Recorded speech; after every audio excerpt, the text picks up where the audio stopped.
paediatrics and child health. So please do spread the word, and we'll obviously keep you all informed of the launch of that. So I think we'll crack on with Ashifa's presentation, if that's all right with you, Ashifa. If I could hand over to you to introduce yourself again for those who may have missed that, and to take us through your slides. This is an example of a paediatric medication safety improvement project that we'd love to share with you all. Please feel free at the end to ask Ashifa questions. Hopefully we'll have a bit of a discussion. This is one of the many projects that will be on QI Central, having been already on MedsIQ. So all the projects will be moved across to this bigger site of QI Central. So over to you, Ashifa. So hi everyone, my name is Ashifa Trivedi and I'm a clinical pharmacist at Hillingdon Hospital. So the project I'm going to talk to you about is called STAMP, which stands for the Safe Treatment and Administration of Medicine in Paediatrics. May I have the next slide, please?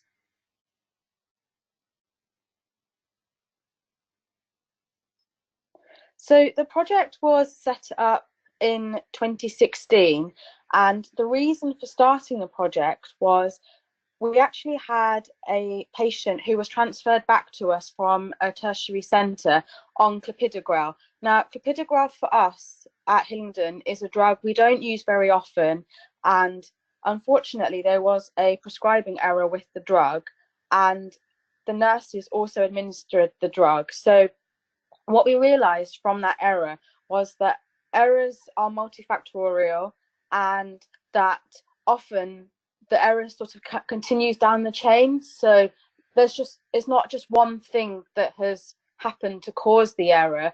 And so what we wanted to do was to set up this project to see if there was a way that we could reduce these kind of errors. May I have the next slide, please?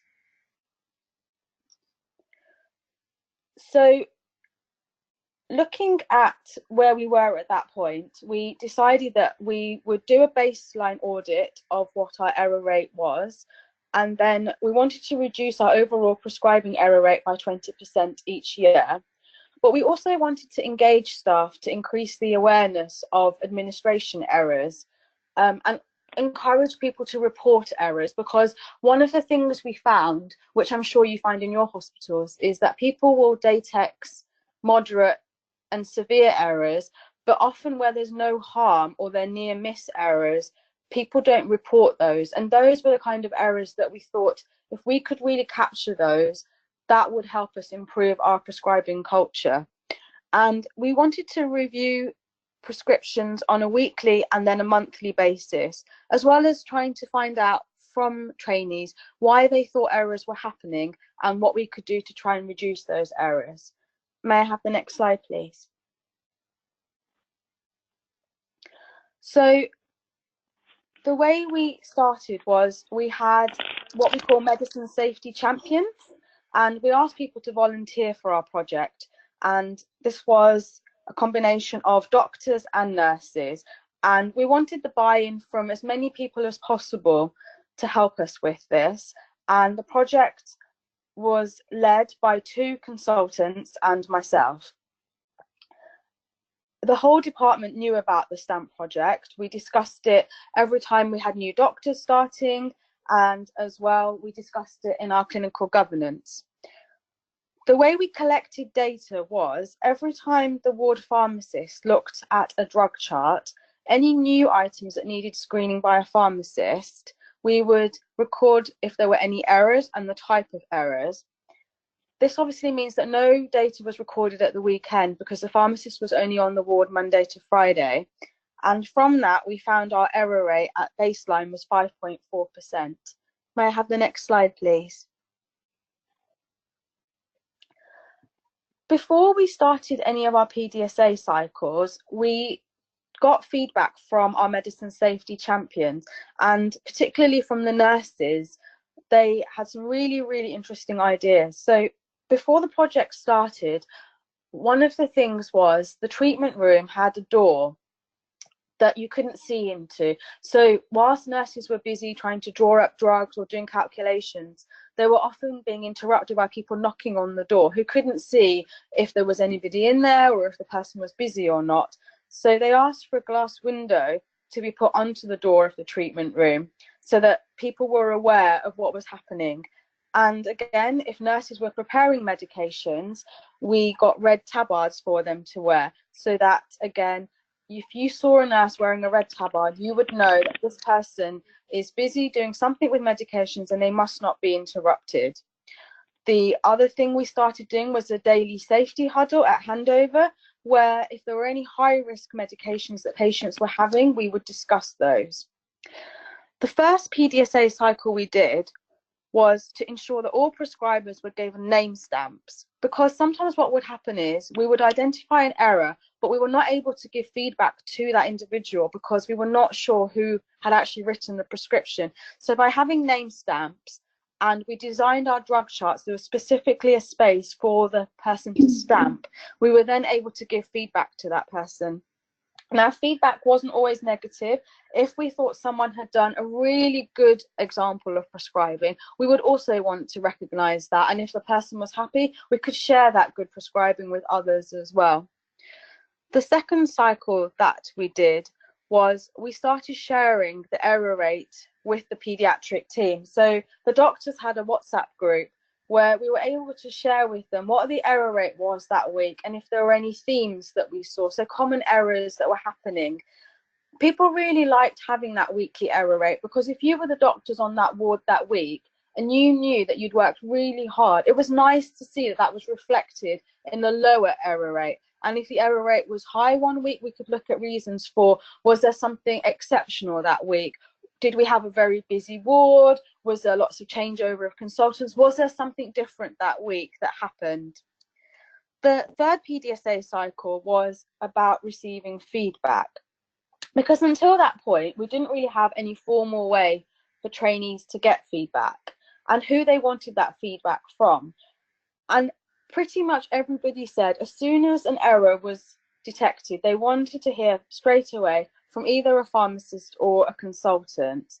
And they liked the idea of having focus groups because they wanted to be more involved in thinking about why errors were happening. They wanted to share their errors with other people as well, because if you've made an error and if you can recognize in yourself, oh, perhaps this is why this happened, or had I had this particular thing at that time, perhaps I wouldn't have made the error. People thought that was a really useful way of sharing the learning and motivating others. And then on the back of that, we came to PDSA cycle 4, where we started to anonymize errors that I had seen on the ward. So if you think, for example, I might have a drug chart where I would copy the error, ask the prescriber if I had their permission to share the error, but I would sign it with my name so nobody would know who the prescriber was. And then there was a good discussion around, you know, what was the error? And sometimes people would pick up other things that were not errors, but perhaps not good prescribing. And it was really interesting, some of the discussions that people had, what people thought an error was, what people thought perhaps an error wasn't. And again, that was how we shared good prescribing examples as well. We then started to talk about these errors in our departmental teaching. And it was very interesting because trainees at that point said many of their errors they felt were due to interruptions during prescribing rather than a lack of understanding. And most of our errors were very non-complex errors. And we sort of saw the same kinds of things coming up again and again, which I will discuss in the results section. If I could have the next slide, please. So on our paediatric ward, as well as having paediatric doctors, we also have surgical and orthopedic doctors who prescribe for our paediatric patients. And although their errors were less, proportionally they were quite high in that group. And we had a discussion with them and we quickly realized that they really weren't used to prescribing for paediatric patients. They weren't familiar with the resources. And so one of the things we developed was a guideline for the surgical and orthopedic doctors. Though, to be honest, I think it became quite useful for the whole paediatric team. And what we did was we laminated this, and it had the doses for analgesia, antibiotics, fluids, things that they would commonly be prescribing, but it was all in one place. So it's a really quick reference guide. So they didn't have to keep asking nurses or trying to look it up in the BNF, and then sometimes looking in the adult BNF, not really looking in the children's BNF. So they found that a really useful guide. And I think that they really acknowledged the fact that we understood the challenges that they faced as well when prescribing for paediatric patients. PDSA Cycle 7 came from the feedback that we got from trainees, where because they were saying they thought their errors were due to interruptions rather than a lack of understanding, we thought it would be a really good idea to have a dedicated space, a prescribing station, where prescribers could go, where if you were standing at that station, people would know this person is prescribing and they must not be interrupted. But equally, I think the fact that you would then be able to challenge other people by saying, look, I am prescribing, please give me a minute and I will be with you. Because before we had the prescribing station at Hillingdon, the way it kind of worked was we have a very busy nurses station. That's where the computers are. The patient's medical notes are very close by. So naturally, the doctor would go to the nurses station to try and prescribe. And if you can imagine, you've got the phone ringing, you've got a nurse asking you, can you please review the patient? It's just such a busy environment. It would just be so easy to make a mistake. So by having the prescribing station, and we put the laminated guideline there, a BNF, a calculator, so all the sorts of things that we thought would be useful for prescribers to use. Then after that, we felt that for the paediatric team, they really engaged with the prescribing station, but we felt that we really needed to then focus on the surgical, orthopedic and the A&E doctors, because a lot of the errors that were coming through were not necessarily always being made by paediatric doctors. So we then started doing almost sort of monthly, 2 monthly teaching sessions. So you can see cycles 8, 10, 11 and 12 are all teaching sessions that we did. And we would go through, so it was a little bit of clinical, so we would talk about the different types of patients perhaps they might see in A&E. We would do a case study. We would then talk through diagnosis, we would talk through treatments, and then we would get the doctors to practice prescribing. And they found that really, really useful, because for a lot of them, they had no pediatric background, and it was really scary to be in an A&E situation where they hadn't have had that opportunity to practice in a safe environment where they could ask us questions, or if they weren't sure about things, we could signpost them to references and guidelines that perhaps they didn't know about. If I could have the next slide, please. So this is a really complex graph. You can see we've been collecting data now for 2 years. And I apologize if it looks quite confusing, but I'll try and talk through it. I think also because we had weekly data, you've got quite a lot of data points. But essentially, what we can see here is the green line shows where we wanted our error rate to be once we had the 20% reduction. And I don't know how well you can see, but if you can sort of see that from 2018 onwards, we have most of our data points fall below that line, whereas before that, you can see most of the data points are above that line. And what we're showing here is that I think the steps that we did in the beginning were the sort of hard hits, you know, things like the prescribing station, starting the feedback, the anonymous quiz questions. Those were our sort of one-off things. And then I think we were able to sustain this with continued teaching the whole way through, so that everyone was aware about the STAMP project. People felt comfortable with what they were doing. If I could have the next slide, that then maps through all the PDSA cycles. So it obviously looks really complicated, but I've tried to show here at what point all the cycles fit in. And you can see that once we start doing a lot of the teaching sessions, that has really helped to bring down our error rate. One of the things I haven't put onto the graph is that every time we had new pediatric doctors, including GP trainees, I would also do a prescribing session with them. It was about a 45-minute session, but I can't put that on here because then I think it would just end up being about 30 PDSA cycles, and I just think it would just then be too much information. But I think that also really helped, because at that point, again, we talked about references, prescribing for children, the differences between children and adults, and discuss the common errors that we usually would see on the ward. Because I think once you're aware of those common errors, if you have it at the back of your mind, then you're less likely to make those errors as well. Now you can see some really two big spikes in the data here.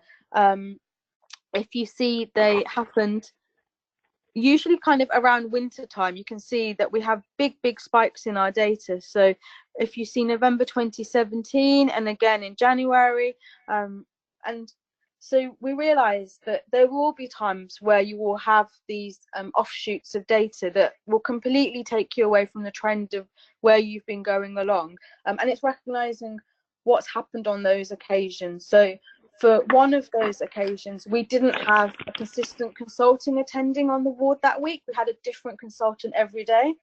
And another time, we just had a very complex ward with actually quite a lot of admissions and new doctors who had started at that point.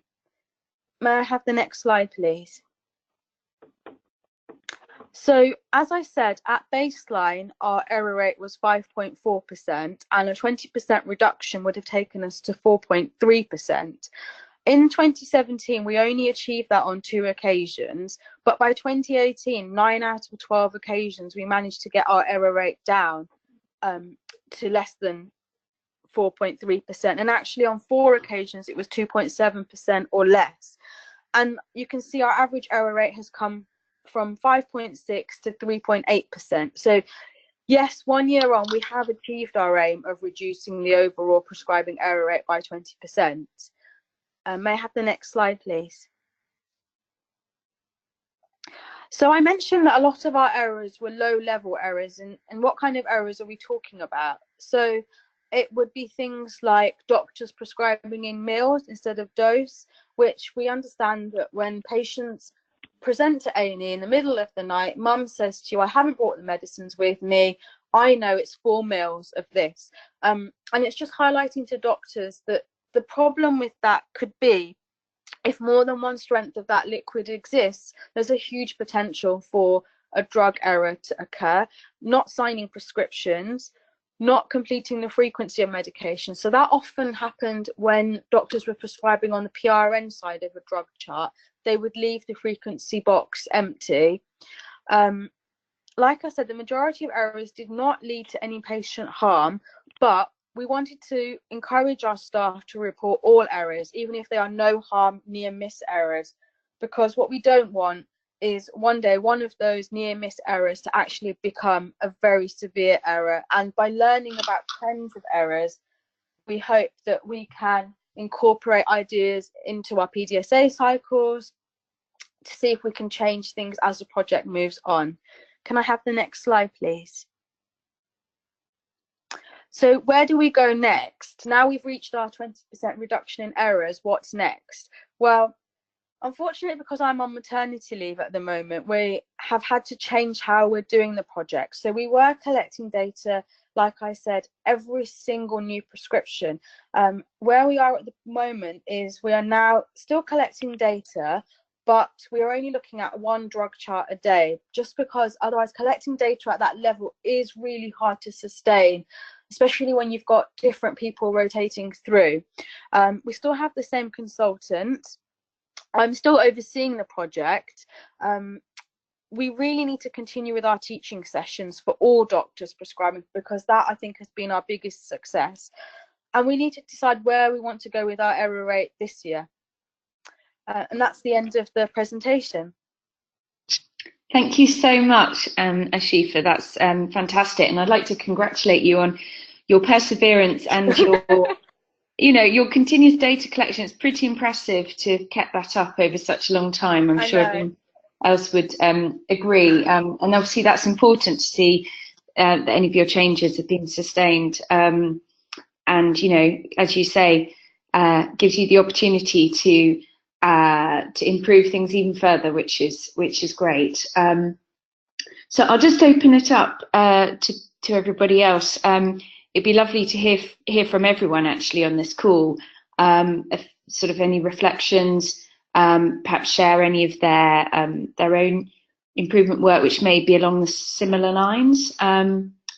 So anyone want to volunteer, or shall I choose somebody? Oh, Jane, I just lost you completely. That must have been a technical problem. Okay, Okay. what was the last bit that you heard? I think you were saying it was good to have collected data for such a long time. Yes, so I was just congratulating you, saying how fantastic your perseverance, because improvement projects like this can be a marathon rather than a sprint, and well done on being able to keep collecting that data and being able to think about continuous improvement and aspiring to improve your error rates even further. And then I was just wondering if we could hear from everyone else on the call. Any reflections after that great presentation? Perhaps share some of the work people have done locally, maybe a reflection on your error rates, because actually I think your error rates sound quite low even to start with, certainly compared to ours. But it'd be lovely to hear from others on the call. Can I open it up? I see Joe has written in the chat. He said, what strategies did you use to keep the project fresh over numerous medical staff changeovers? Good question. How do we keep it fresh? I think, I'm not sure what you mean, Joe, in terms of keeping it fresh, in that at every new doctor induction, I would make sure that we did the teaching session at that point. I suppose if you're talking about people like registrars and so on who have sort of seen the project going on, actually a lot of them then bought in and became part of the Change Champions as part of the STAMP project, because I think having seen the project and they just wanted to become more involved with it and help with the teaching sessions particularly. So and one of the registrars would do the teaching for the A&E doctors or for the orthopedic doctors, because they were very, very keen to be involved, which I thought was a wonderful thing, because if you've got your seniors involved in the project, it's a really good reflection for your junior doctors as well. Thanks, Ashifa. And Joe also says, well done on such long data collection, which I'd agree with.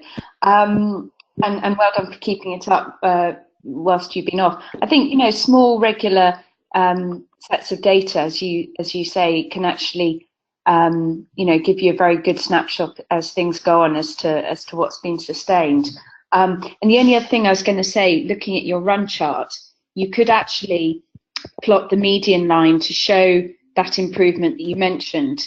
So I think it was from PDSA cycle 7 or 8, where you mentioned that there was the more of the data points were below the line. Actually, you could plot the median before and after. Yeah, true. Yes. And then that would be a really nice demonstration of how your improvement has been quite significant. So it's something really nice to share with the team as well.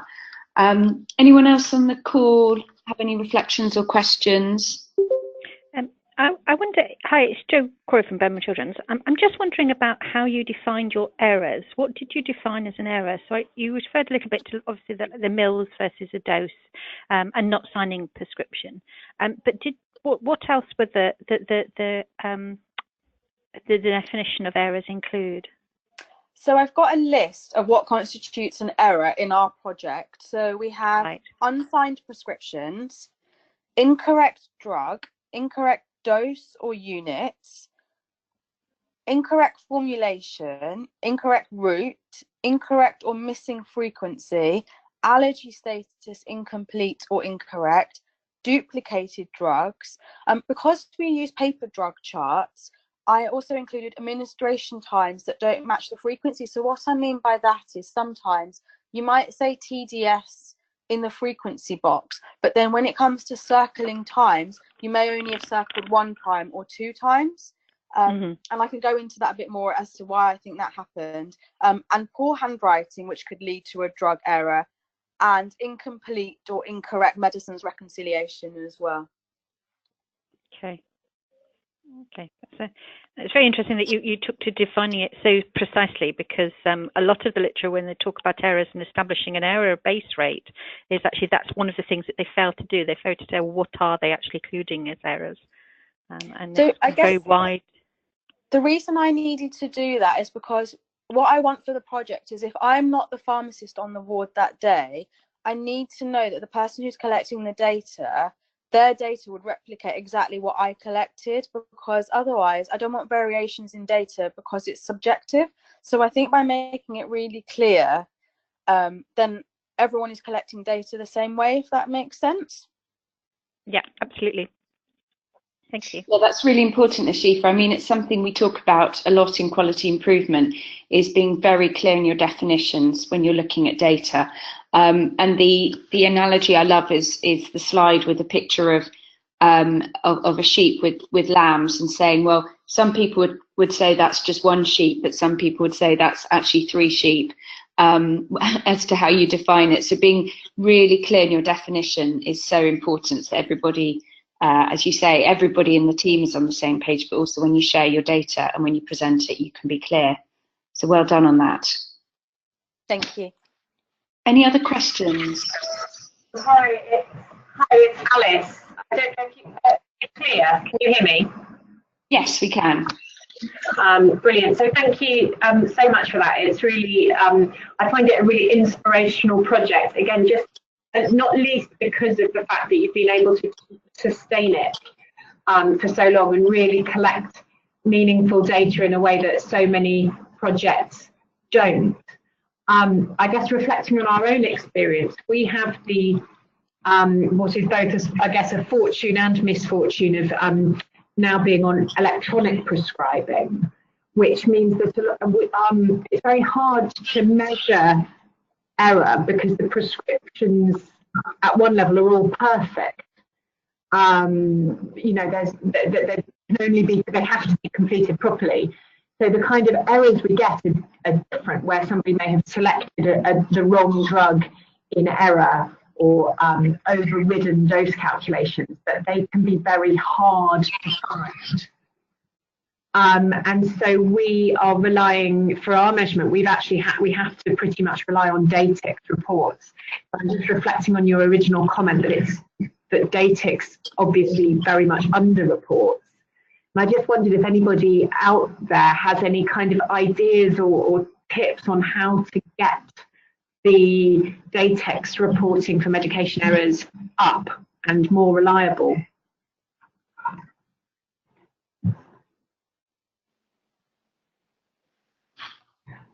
Thanks, Alice. The only thing I would add from our experience of the World 3 is, and I think this is something Ashifa's sort of alluded to, is that it's all about creating that culture across the team and being able to challenge and being able to sort of have a focus on errors and picking up on medication errors. I think we massively underreport on DATIX, but what I'm hoping that we're doing now, because we stole the idea of druggles from the Meds IQ site. I first heard Watford General present their druggles and thought what a great idea, because we also do safety huddles. And I think what that has done is actually allowed the entire team, the nurses, the pharmacist, and all the doctors, the juniors and the seniors, to actually be really aware of medication error and being able to challenge people with prescriptions. So actually, we've had great discussions about, as we collect data, actually how much should be DATIXed. And I know our senior pharmacists will DATIX some of the errors, but I think a lot of it is around that whole culture, which Ashifa seems to have mastered in mentioning the things about the uninterrupted prescribing, the prescribing desk, and being able to challenge people. I think that all plays into it, but I don't think anybody's quite mastered. I don't know. Anyone out there has any thoughts on that? I know we tried to discuss with our hospital to say, because actually filling out a DATIX takes quite a long time, Yes. and if you're reporting sort of near misses, I can understand that the amount of time it takes to actually input that data, it for me personally, I think it just takes such a long time to write up a datex that you're not always keen to datex everything you see, because you just simply don't have the time, and you have to pick and choose what you feel are sort of the more beneficial datexes, if that makes sense, because you just don't have the time to write everything. And I think that it would be wonderful if there was a way to capture that data without having to fill it out the way the system exists at the moment. But I don't know another way around that problem. Can I? Tristan has just written a message. Sorry, is that Tristan about to speak? I was just going to say that, just moving on from that, I mean, datex is problematic for a number of reasons, including what Ashifa's just said, but also that it's very time consuming to complete all the boxes in it. And the actual rate of errors that occur that Ashifa is dealing with in our projects is actually quite fairly high. We're talking about sort of 5 to 10% of all prescriptions. So the thought of people datexing 5 to 10% of every prescription in your unit is unrealistic. And there's also this idea that people don't want to dob in their mates as well, and there's usually one person responsible for a prescribing error. So however much we push that, it's always going to be difficult to get them completed. But I was just wondering, based on Alice's point about e-prescribing, why continuous audit in this kind of model can't be used for e-prescribing, because they could still pick up things like wrong preparation or wrong strength, or those kind of things that were or duplication, or things that were missed by the prescriber. I appreciate that they're officially perfect, but still e-prescribing obviously can cause errors. You're right there. That's something we're trying to see how we can start it. It's interesting somebody is I'm doing the same issues. But we just have such a enormous throughput of patients that kind of picking up to audit is a challenge. And hopefully with the success of our drug, we're hoping to inspire the paediatric pharmacists to kind of step up to that level of audit, because I think you basically have to go through parts, don't you, to find the errors. But yeah, thanks everybody for the feedback. I'm sorry, Alice, I didn't hear very much of that. I'm not sure if anyone else caught. Sorry, unfortunately I don't have a microphone. No, I was just thanking everybody and saying that I'm going to try and do that audit. It's just finding somebody able to take on the kind of the brief information, which is our prescribing. But thank you for those ideas.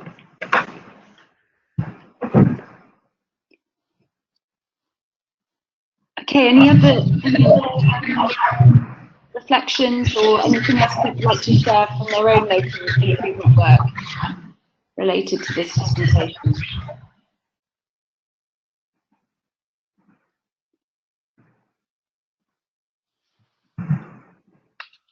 Okay, I was just going to say, Ashifa, if you could share your guidelines for surgical and orthopedic teams, that would be incredibly helpful.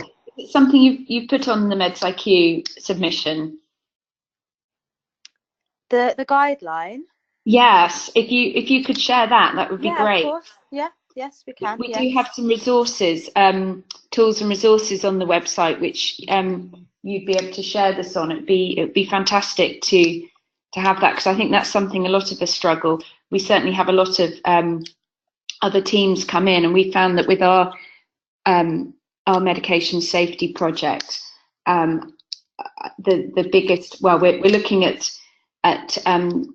quantifying how many errors are actually from the other teams. It's not actually as many as people think might be, because obviously everybody would like to kind of explain away the errors by not being from the paediatric team, but actually it's something that the other teams have asked for, and I'm sure would be really useful for others as well. So that would be great. Okay, well, if there's no other final comments or questions, I'm just going to finish up by just a few updates, and obviously Kasia may want to add a few things to this as well. But as I was saying at the beginning, if any of you missed it, we are moving the MedsIQ website is all going to be moved to be part of this bigger QI Central website, which is a really exciting Royal College piece of work that Kasia has been doing a huge amount of work on, to open it up to share improvement work from all paediatric and child health communities. So please submit any other improvement work you know, spread the word amongst your team. It's only going to be beneficial to everyone if we have resources on there. So we will be launching that shortly, and we'll hopefully hold another webinar to give you a bit of a demonstration as to how that website works. The submission form is very similar, and all of the existing content from MedsIQ will be moved across, just to reassure you. But as I said, the Twitter feed is already a wider kind of college QI Twitter, but please keep following us and spread the word.